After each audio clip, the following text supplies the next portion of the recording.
Nous sommes aujourd'hui dimanche 4 septembre 2022. Nous avons ce matin comme thème la grâce. Nous allons parler de la grâce.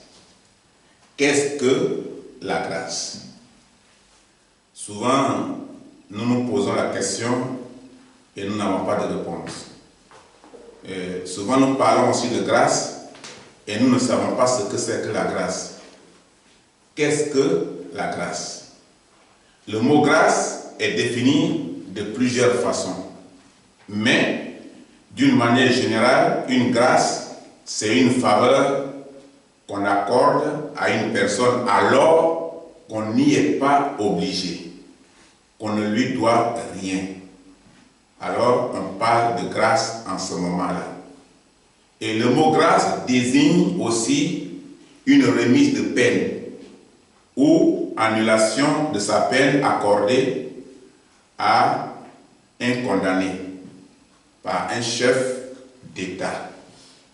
Dans le cas de la politique, par exemple, on parle de la grâce présidentielle. Donc, la grâce se définit de plusieurs manières.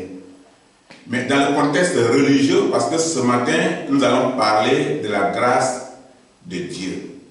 Donc, dans le contexte religieux, la grâce est la faveur de Dieu faite à l'humanité. Le secours gratuit que Dieu nous donne pour répondre à son appel. Jésus, par qui nous devenons enfants de Dieu et fils adoptifs, c'est-à-dire ceux qui ont reçu la vie éternelle. C'est de ça ce matin que nous allons parler. Donc, nous allons lire dans Éphésiens 2, versets 8 à 9. Éphésiens chapitre 2, versets 8 à 9. Dans Éphésiens chapitre 2, versets 8 à 9, la Bible dit: car c'est par la grâce que vous êtes sauvés, par le moyen de la foi. Et cela ne vient pas de vous, c'est le don de Dieu. Verset 9. Ce n'est point par les œuvres, afin que personne ne se glorifie. Voilà ce que dit la Bible. La Bible nous dit que personne ne se glorifie de son salut, parce que cela ne vient pas de nous. C'est le don gratuit de Dieu. Ici, la Bible nous fait comprendre que nous sommes sauvés par la grâce, selon la volonté de Dieu et non notre volonté. Dieu nous sauve gratuitement et il n'attend pas de nous des mérites, ni des efforts, ni une récompense. Quand un homme te fait grâce, parfois il attend une récompense. Je lui ai fait grâce, je lui ai fait don, mais quant à lui, il ne me fait rien. Dieu n'attend rien de nous. Il nous fait grâce parce qu'il nous aime. Nous comprenons aussi dans ces mêmes versets que les bonnes actions que nous pouvons faire ne sont pas des conditions de notre salut. Ce n'est pas parce que nous avons fait bien, nous avons posé de bonnes actions que nous sommes sauvés.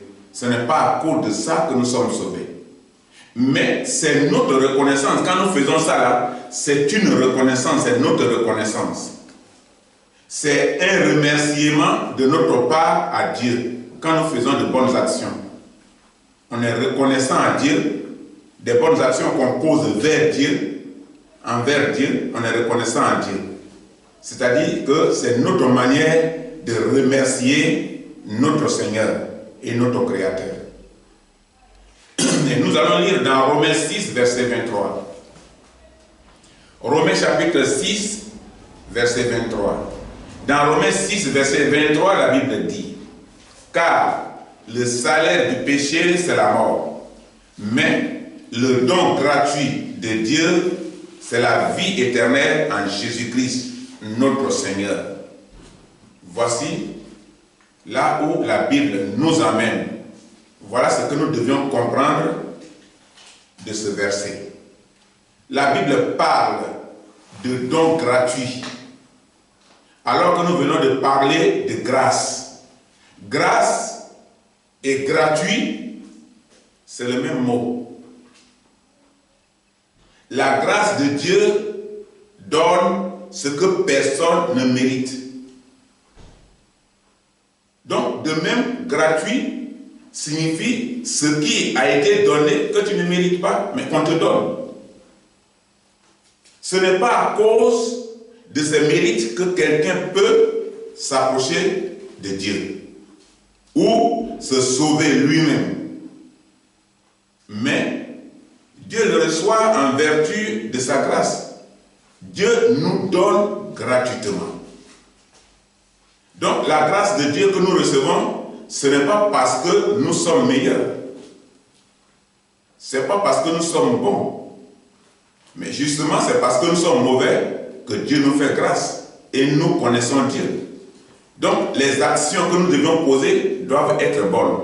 Même si ce n'est pas à cause de cela que nous serons sauvés, mais nous devons être reconnaissants à Dieu par nos actes. Et nous devons remercier le Seigneur. Sa grâce qu'il a manifestée en nous donnant son Fils Jésus comme sauveur. Que la grâce de Dieu, quel que soit le domaine, où elle s'est manifestée dans ta vie, ne soit pas un prétexte pour que tu fasses n'importe quoi. Fais ce que tu veux, comme tu veux. C'est le contraire. C'est pour que nous fassions ce que veut Dieu et que nous soyons en conformité avec les règles du ciel. Parce que nous sommes en mission sur terre pour travailler avec Dieu. Et nous allons lui rendre compte. Nous avons reçu en Christ une nouvelle vie, afin que par elle, nous puissions manifester les œuvres de Dieu et non les nôtres. Nous allons vivre désormais après notre nouvelle naissance comme nous enseigne notre Maître Jésus-Christ. Dans la Bible, la grâce est la volonté de Dieu. C'est la faveur de Dieu envers ceux qui méritaient le jugement et la condamnation. À ceux-là, Dieu fait faveur, Dieu fait grâce. Et la grâce est un don de Dieu. C'est un don de Dieu, nous dit la Bible, qui nous a été fait au travers de Jésus-Christ. Ainsi, nous ne pouvons pas recevoir la grâce sans recevoir Jésus-Christ dans notre vie. Et nous ne pouvons pas non plus recevoir Jésus-Christ sans recevoir la grâce de Dieu. Parce que quand tu reçois la grâce de Dieu, tu as reçu Jésus-Christ. Et quand tu reçois Jésus-Christ, tu as reçu la grâce de Dieu. Dieu nous a fait grâce et il nous a donné Jésus pour qu'il vienne nous défendre et défendre notre cause. Voilà ce que la Bible nous dit. Donc la grâce est un don que Dieu nous a donné. La grâce de Dieu n'est pas un cadeau de mariage.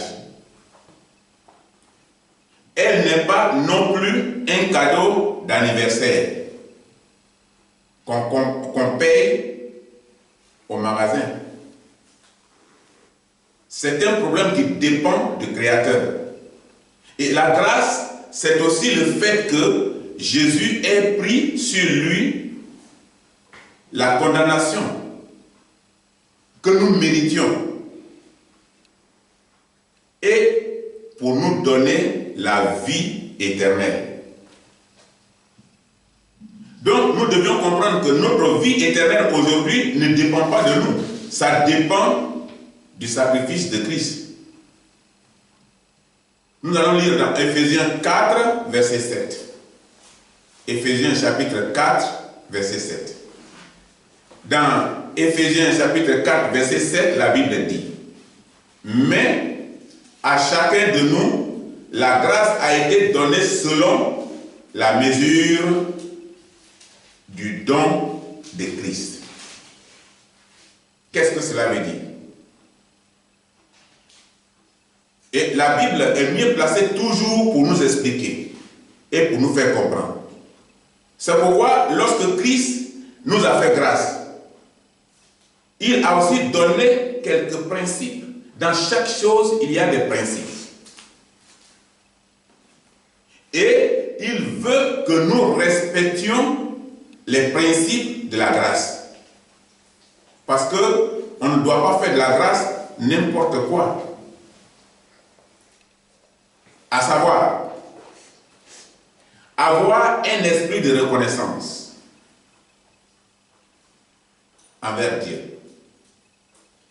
Être toujours obéissant à sa parole par sa mise en application.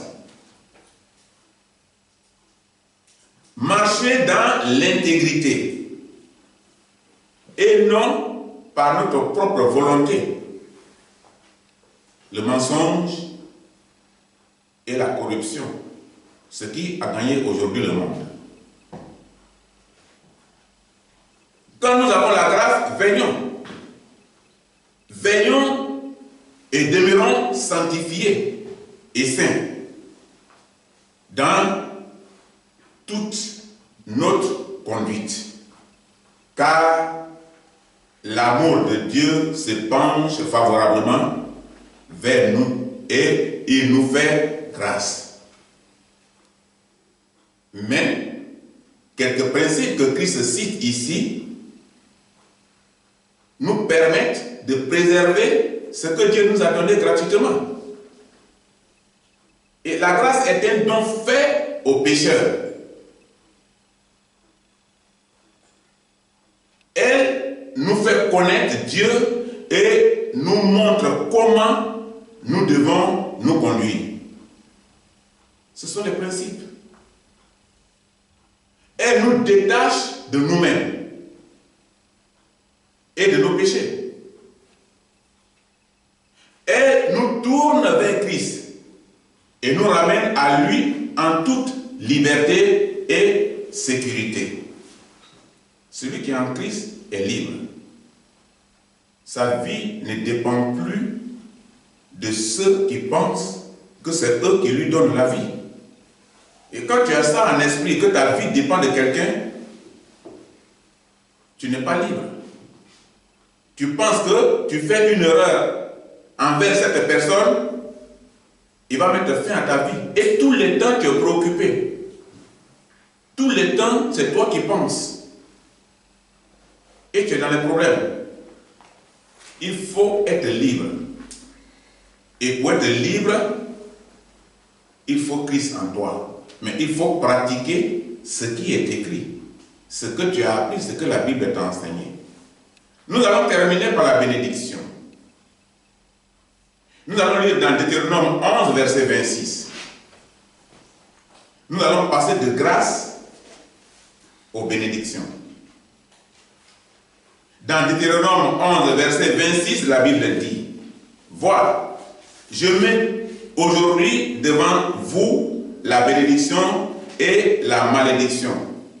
À toi de choisir. Dieu n'oblige personne. La bénédiction dépend de ce que tu fais. Et la malédiction dépend aussi de ce que tu fais. Parce que la bénédiction se manifeste physiquement. Une bénédiction, c'est un acte de Dieu. Nous ne méritons rien pour obtenir la bénédiction de Dieu. Rien. Dieu ne nous doit rien. Nous n'avons pas de crédit avec Dieu pour qu'il nous bénisse. Au contraire, nous lui devons reconnaissance et remerciement. Donc, toute bénédiction que nous recevons est une grâce de Dieu. Il le fait parce qu'il nous aime. Et le mot bénédiction signifie prospérité. Une grâce, une faveur accordée par Dieu aux hommes. Les hommes pécheurs. C'est pourquoi toutes les bénédictions proviennent d'une source céleste. Sinon, personne n'allait souffrir. Parce que chaque personne allait bénir les membres de sa famille et puis ça s'arrête là. Et sur place, on a ça. Mais, comme ce n'est pas comme ça, c'est pourquoi on attend toujours la bénédiction. Et on va vers Dieu pour chercher la bénédiction. Parce que la bénédiction provient d'une source céleste. Comme par exemple, les possessions matérielles et financières. Ça dépend de Dieu. Sinon, personne n'allait vouloir naître dans une famille pauvre. Tout le monde allait vouloir être riche. Et c'est pourquoi le diable propose. Il dit, tu peux être comme l'autre, mais je te pose des conditions. Tu m'envoies un enfant, tu me donnes ta vie, il y a beaucoup de conditions. Il y avait un musulman qui s'appelait Mema Konaté, il était à Logwalé. Logwalé, c'est une ville départ de Man, en allant à Man. Il est à 36 km de Man. Et ce monsieur, il était riche. Il était très riche. Il avait beaucoup de camions, il était un grand acheteur de produits. Il avait des magasins partout. Mais la source de sa bénédiction ne dépendait pas de Dieu. Et lorsque Satan l'a abandonné, il est tombé comme un rat. Mais quel était son secret? Cet homme était riche. Et à cause de sa richesse, quand il va chez un pauvre qui a son crédit, quand il ne paye pas, il le prend, il le met dans le coffre arrière de sa voiture. Il vient, il le dépose en ville et il lui dit, il faut partir chez toi à pied. Il y a la maman de mon grand-père paternel, je l'ai connu. Ils sont arrivés dans le campement de mon grand-père paternel, on dit où il est, il dit, mon fils n'est pas là. On dit, bon, ton fils a mon crédit. Elle dit, mais je ne sais rien de tout ça. Il dit, bon, quand ton fils sera là, il saura que c'est le moment de payer mon crédit. Il a pris sa main, il a mis dans le coffre ou même pareil, la voiture, là, il a ouvert ça, il a mis sa main dedans, il a fermé. Son fils arrive, il dit, mais maman, on dit, maman, on l'a mis dans le coffre, on l'a envoyé. C'est malheureux. Mais c'est parce qu'il était riche, il s'en fout. Les riches s'en foutent. Les riches s'en foutent des pauvres. Parce que pour eux, un pauvre, c'est un numéro. Ce n'est pas une personne. C'est pourquoi, justement, quand il y a le temps, le moment de faire des élections, et pour faire des sacrifices, c'est vers les enfants des pauvres, on les prend dans la rue, et on les emmène à l'abattoir. On fait un sacrifice avec eux pour conserver leur richesse. Donc, ce monsieur, il avait un secret. Il avait creusé de la terre et Satan lui avait donné un pouvoir qui dépendait de la tête d'un mouton, un bélier. Et la tête là, on lui a dit d'enterrer. Dans un lieu qu'on lui a indiqué, il a enterré ça. 20 ans après, la tête existait avec le sang comme on l'a enterré. Et tant que la tête va exister comme ça, son pouvoir existera. Mais les mêmes qui lui ont donné ce pouvoir-là, les mêmes là, ils détiennent le secret. Voilà souvent l'erreur que l'homme fait en allant vers Satan. Souvent, quand tu vas vers quelqu'un, quelqu'un vient, il te propose, il dit, il y a un tel qui est bien. Alors, il va t'aider et tu vas sortir de tes problèmes. C'est le même là qui sont allés voir pour te créer des problèmes. Donc, lui, qu'est-ce qu'il va se passer? Il veut être maire de la ville. Et les gens qui savaient son secret, ils ont dit, mais tu ne peux pas te présenter comme maire. Il dit, je serai maire. On dit, d'accord. Et quand les élections étaient proches, ils ont dit, nous allons te rendre pauvre. Et ils sont partis, les partis politiques là, le féticheur leur a indiqué le point, ils sont partis déterrer la tête du bélier. Et la tête du bélier, après 20 ans, était comme si on tuait le bélier aujourd'hui. Le sang était frais. Et quand ils ont déterré ça, le monsieur a commencé à pleurer. La nouvelle est allée à lui, on dit on a déterré la tête du mouton dans tel coin, il a commencé à pleurer. C'était la fin de son pouvoir. Satan donne, mais il a les conditions en bas. C'était la fin de son pouvoir. Et les magasins ont commencé à se fermer. Il a commencé à fermer des magasins. Et il est devenu pauvre avant de mourir. Ce sont les conditions de Satan. Donc les dons que Dieu fait, ce que Dieu donne à l'homme est gratuit. Seulement les principes que nous venons de citer tout à l'heure sont des principes de reconnaissance. Et Dieu donne ça. De même, après le bien matériel, Dieu donne la santé. Dieu donne la santé. Satan ne peut pas te donner la santé. Les médicaments que nous prenons, c'est pour nous soulager. C'est Dieu qui guérit. Il donne la santé. Donc, la santé dépend de Dieu. De même, l'épanouissement et la stabilité d'une famille dépend de Dieu. Bénir une personne, c'est la mettre dans les conditions qu'il faut pour son épanouissement et pour l'accomplissement de sa mission sur terre. Ne maudis jamais, jamais ta famille. Ne maudis pas sa famille. Quand ma femme était avec, j'étais en Europe ici, elle est partie faire un séjour avec mon père. Il y avait une femme qui se levait tous les matins, et cette femme-là, c'était la femme du grand frère de mon père, elle maudissait son fils. Tous les matins, elle se lève, son petit déjeuner, c'est de maudire son fils. Sa nourriture de midi, c'est de maudire son fils. Jusqu'à ce que ma femme aille demander à mon papa, dit, mais ça c'est la première fois que je vois des choses comme ça dans la vie. Qu'une femme se lève le matin, toute la journée, elle maudit son fils. Et mon père lui a expliqué pourquoi il maudissait son fils. Mais est-ce que la solution était de maudire son fils si son fils était dans les erreurs?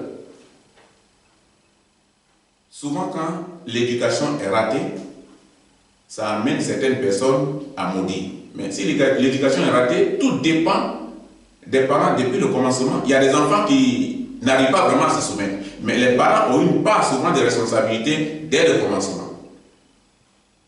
Ne maudis jamais, jamais, jamais ta famille. Tu dois bénir tes enfants, ta femme, ton mari. Ce n'est pas parce qu'on est riche qu'on est béni. La richesse, c'est le complément de la vie. Parce que tu la laisses ici et tu meurs. Tu laisses ta belle maison, ton argent en banque, et tu t'en vas. Et tout ça, ça reste ici. Parce que ça t'a servi ici. Donne à César ce qui est à César. Ce qui est pour le monde est pour le monde, et ce qui est à Dieu dans les lieux célestes est à Dieu. Tu n'amènes rien. Tu retournes comme tu es venu. Et la bénédiction ne vient pas forcément des richesses matérielles. Bien que celle-ci soit une représentation physique de la bénédiction. Il faut chercher premièrement Dieu qui est la source de la bénédiction. Mais néanmoins, Dieu a établi certains principes dans ce monde. Dans ce monde, Dieu a établi certains principes et quiconque les respecte et pratique profitera de la bénédiction qui y en découle. C'est le cas, par exemple, de la semence et la moisson. Quand tu fais ton champ, ça dépend de comment tu as fait pour que la récolte soit bonne ou mauvaise. Si tu as fait ton champ et que après avoir semé, tu n'as jamais déshervé et ton champ est resté en brousse, et finalement, la brousse a étouffé ce que tu as semé. Mais dans les moments de récolte, tu ne récoltes rien. Parce que tu n'as pas pris soin de ce que tu as semé. Mais quand tu désherbes, tu veilles, le jour de la récolte, tu as de la nourriture en abondance. Ou ton produit donne comme il se doit. Et tu seras dans une satisfaction. C'est la même chose qu'on fait dans la maison de Dieu. Tout dépend de ce qu'on fait de notre vie. Donc, il faut toujours être en contact permanent avec Dieu. Il y a des principes. Il y a des principes qu'il faut. Comme ce que je viens de donner concernant la semence et la moisson. Tu travailles, et si tu travailles, tu auras un salaire. L'ouvrier a besoin de son salaire. À la fin du mois, on te paye ce que tu as fait. Si tu as travaillé une fois dans le mois, on ne peut pas te payer le même salaire que celui qui a travaillé une semaine dans le mois, 3 semaines dans le mois, 4 semaines dans le mois. L'ouvrier mérite son salaire. Tu es payé par rapport à ce que tu as fait. Et le ciel nous attend pour ça. On sera récompensé par rapport à ce qu'on a fait. Ta couronne sera faite par rapport à ce que tu as fait, au combat que tu as gagné sur Satan. Donc, si tu travailles, tu auras un salaire. C'est pourquoi la Bible dit que quiconque sème moissonnera ce qu'il a semé. Qu'il soit chrétien ou païen. Ce n'est pas problème de chrétien ou de païen. Ce que tu as semé, tu peux être païen et tu sèmes bien et tu récoltes bien. Ça, c'est physique, c'est normal. Parce que Dieu donne à chacun selon son travail. Et il dit, l'ouvrier mérite son salaire. C'est de même pour le chrétien, qui fait bien ou mal l'œuvre de Dieu. Si tu fais mal l'œuvre de Dieu, un temps viendra où tout prendra fin pour toi. Mais maintenant, tu vas attendre ta récompense. Est-ce que ta récompense va te satisfaire? Un temps viendra où tout prendra fin pour toi dans ce monde. Et tu vas attendre ta récompense. Ta récompense, maintenant, puisque tu as fait du bien, toi-même là, tu es sûr de ce que tu gagneras. Quand quelqu'un fait un examen, il est même pressé, s'il a bien fait l'examen, il est pressé d'aller au résultat. Par contre, Quand quelqu'un n'a rien fait du tout, il a passé tout son temps à manger le bout de son bic, il s'en fout du résultat. Parce qu'il a déjà son résultat avant le résultat. Donc, tout dépend de ce que tu as fait en bien ou en mal. Nous allons lire dans Luc. Luc chapitre 4, verset 6. Luc chapitre 4, verset 6. Dans Luc 4, verset 6, la Bible dit, et lui dit, je te donnerai toute cette puissance et la gloire de ce royaume, car elle m'a été donnée et je la donne à qui je veux. Ici, vous devez comprendre quelque chose. Souvent, le diable ouvre l'intelligence de l'homme pour discerner ce qui est mal de ce qui est bien. Mais l'homme ne comprend pas. L'homme va chercher la bénédiction sur Satan, alors qu'il n'est pas la source de la bénédiction. Satan n'est pas la source de la bénédiction. Satan, il ne s'est pas donné la vie lui-même, c'est Dieu qui lui a donné la vie.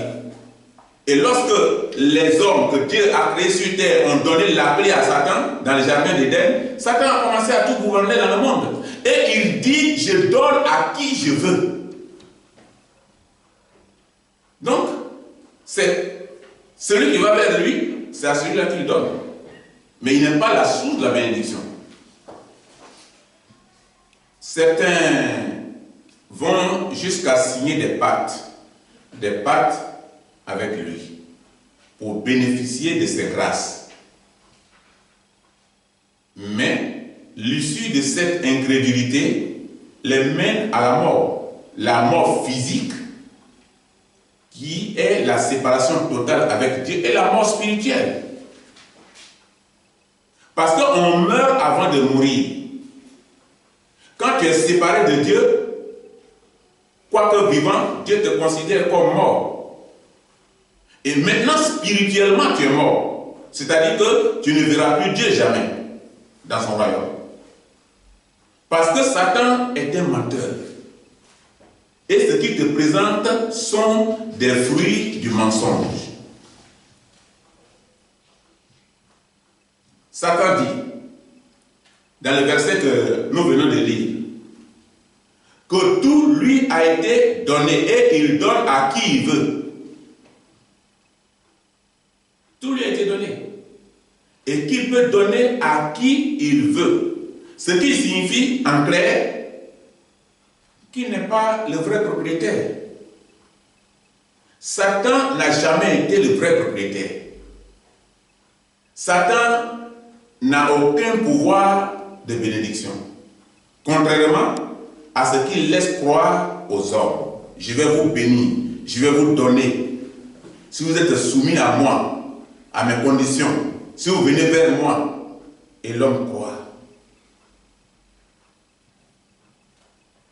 Il profite de la culpabilité et de l'ignorance qui sont en l'homme pour lui donner pour sa perte et non pour sa gloire et non pour sa vie à l'éternité.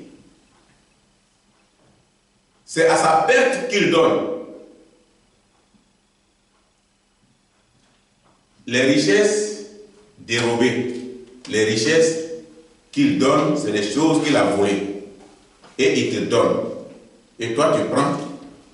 Et demain, tu es auteur ou co-auteur.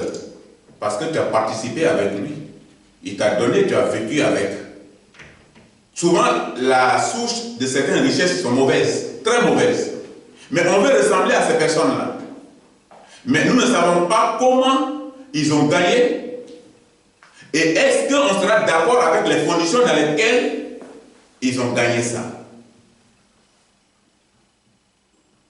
Et malheureusement, il arrive même à séduire les enfants de Dieu. Ceux qui ont cru en Jésus-Christ. Or, croire, c'est obéir. Et obéir, c'est croire. Mais il arrive à séduire les enfants de Dieu qui ne parviennent pas à jouir des richesses de leur Père, des dons gratuits de Dieu, de la bénédiction de Dieu.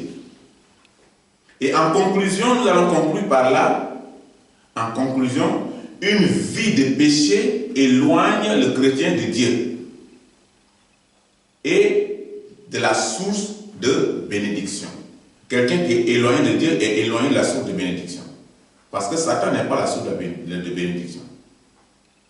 Il est exposé sur le terrain du diable. Quand quelqu'un n'est plus conduit par le Saint-Esprit, il est exposé sur le terrain du diable et travaille pour son compte. Il est un agent de Satan. Quand bien même, il continue d'aller à l'église. On peut être agent de Satan quand même on va à l'église. C'est-à-dire quand on ne respecte pas les principes, quand on n'est pas en accord avec la Bible, finalement aller à l'église devient un voyage d'un point à l'autre, de notre domicile au lieu de culte et du lieu de culte à notre domicile. Alors que le but d'aller à l'église, ce n'est pas de faire un voyage, ce n'est pas de compléter le nombre d'auditeurs ou de chauffer le banc. C'est d'être dans les conditions du salut. Et pour terminer, nous avons un choix à faire entre la bénédiction et la malédiction, selon notre premier verset. Non, un verset que nous avons déjà lu au milieu de notre programme. Nous avons un choix à faire entre la bénédiction et la malédiction. Nous devons nous fortifier dans le Christ et marcher dans la sanctification afin de ne pas tomber dans les pieds de Satan. Soyons dans la sanctification afin de ne pas donner aussi raison au diable.